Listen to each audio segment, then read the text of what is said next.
Halo teman-teman, assalamualaikum.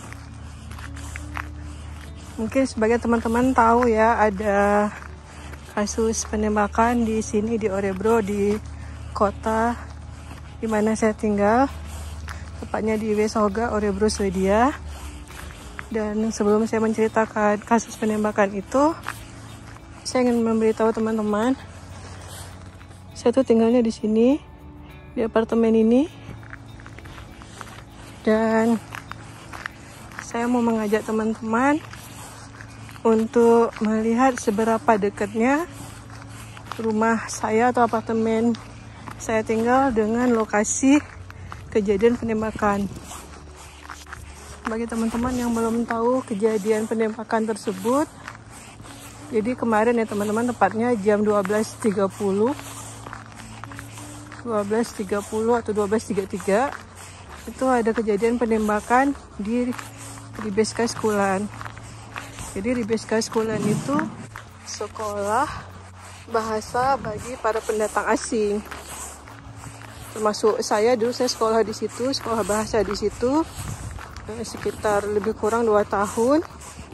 Kemudian setelah selesai sekolah di situ, saya baru bisa melanjutkan ke university. Ini kan ada orang tua kita. Off dulu ya.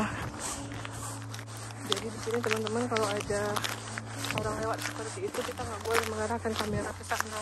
Nggak bisa sembarangan di sini. Hey. Oke, kita lanjut lagi. Jadi sekolah itu sekolah bahasa, tidak hanya bahasa Swedia saja, tetapi ada juga bahasa Inggris. Juga ada beberapa mata pelajaran yang mungkin misalnya seseorang itu butuh untuk mendapatkan pengakuan. Misalnya pelajaran matematika di Indonesia itu misalkan nilainya sekian, tapi di sini nggak lulus, jadi harus ngambil lagi matematika di sini. Jadi seperti itu ya teman-teman. Jadi itu levelnya dari gurun SFI ya, di sini bilangnya dari dasar itu basic. Dari basic itu bilangnya SFI. Itu bahasa Swedia dasar, kemudian nanti naik ke level gurun dan gymnasiet di Kombuk itu selevel SMA. Setelah itu baru nanti bisa mau lanjut ke universitas. Tapi bagi yang ngambil misalkan sekolah kejuruan, di sini menyebutnya yrkesutbildning, itu bisa langsung misalkan dari SFI atau dari gurun bisa langsung ke sekolah-sekolah kejuruan. Nah, jadi di situ banyak pendatang, bisa dikatakan 95% itu pendatang.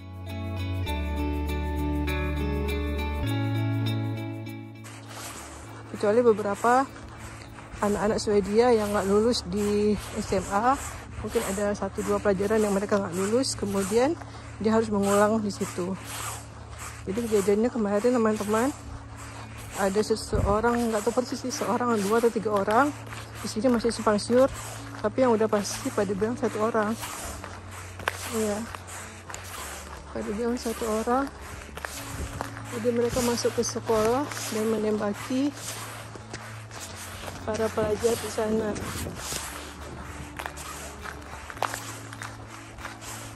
Sampai hari ini sudah 11 orang yang dinyatakan meninggal dan lebih dari 6 orang yang luka-luka. Nah, tempatnya itu teman-teman, ini ya sekolahnya persis di depan sini, jadi bisa dikatakan sangat dekat dari rumah di mana saya tinggal. Dan baru saja sekitar 20 menit yang lalu ada raja yang sedang berkunjung ke sini, raja dan ratu negara Swedia yang sedang berkunjung kemari.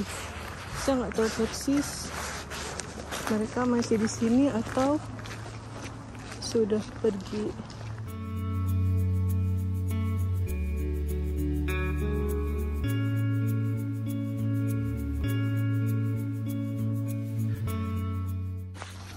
Ya, jadi sekitar 20 menit atau 15 menit yang lalu, raja, ratu, dan para pejabat pemerintahan datang ke sini untuk melihat dan memantau langsung kondisi tempat kejadian perkara. Sepertinya Raja dan Ratu masih ada, karena itu di sana. Kalau bisa saya zoom, ini berkerumun orang-orang, itu wartawan yang sedang melakukan wawancara. Saya juga tadi melihat wawancara di televisi Raja dan Ratu beserta para pejabat dari Stockholm, dari ibu kota, datang ke sini untuk memantau dan melihat langsung situasi di sekolah ini. Dan saya rasa mereka masih diwawancara, teman-teman. Di sini banyak wartawan juga.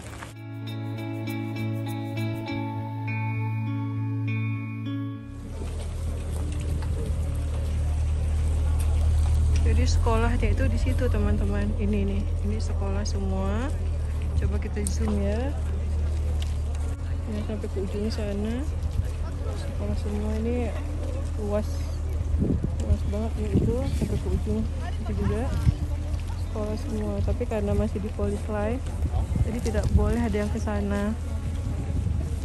Jadi bagi yang ingin mengucapkan belasungkawa atau duka itu di sini, teman-teman. Mereka meletakkan bunga, karangan bunga dan lilin putih tanda berduka. Ini tepat persis di depan sekolah di mana kejadian penembakan yang menewaskan 11 orang kemarin terjadi.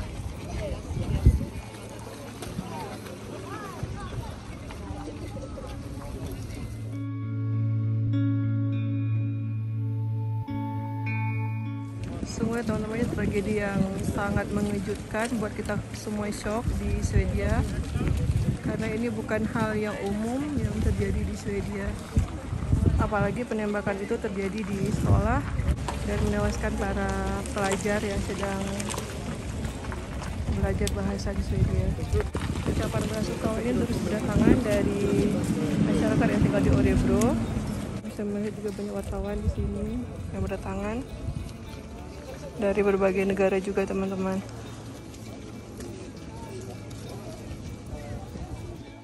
Oh ya, teman-teman, saya baru saja selesai diwawancara karena kebetulan tadi saya berbicara bahasa Indonesia saat merekam video ini, dan ternyata ada salah satu wartawan dari Finlandia yang mengerti bahasa Indonesia karena dia pernah tinggal selama 6 bulan di Jakarta. Jadi tadi saya diwawancara, ditanyai pendapat tentang yang terjadi, dan kebetulan kemarin saat kejadian saya itu juga baru keluar dari rumah. Kebetulan saya ada yang namanya Språk Cafe, itu belajar bahasa Swedia juga tapi informal. Saat saya berada di luar itu ada tetangga dari apartemen sebelah itu memanggil saya dan mengatakan "Du får inte gå ut," katanya gitu, yang artinya kamu nggak boleh keluar karena ini ada informasi dari polisi untuk tetap di dalam rumah. Udah saya menghampiri tetangga itu dan bertanya, ada apa? Ya, ada penembakan itu di sekolah, katanya gitu, sekolah di Beska sekolah. Saya langsung kembali ke rumah dan melihat kondisi sekolah dari lantai 3 apartemen saya tinggal.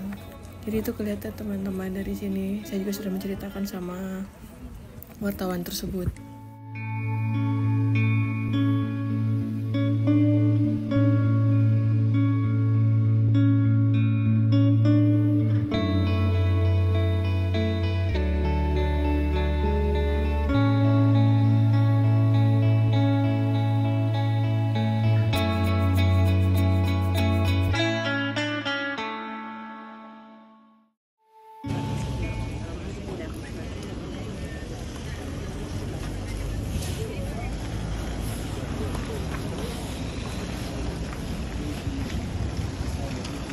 Ini kita sudah lebih dekat, teman-teman, itu sekolahnya. Ini ya, semua dari ujung sana sekolahnya sampai ke ujung sana.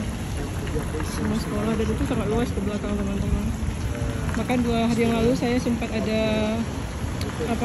saya sempat ambil video di belakang itu ada sungai, jadi itu salah satu tempat favorit saya juga untuk duduk-duduk dan nongkrong di belakang sekolah ini.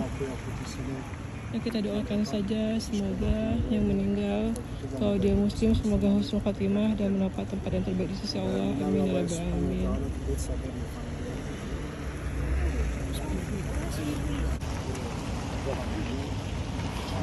Masih sangat banyak orang di sini. Masih ada mobil polisi juga.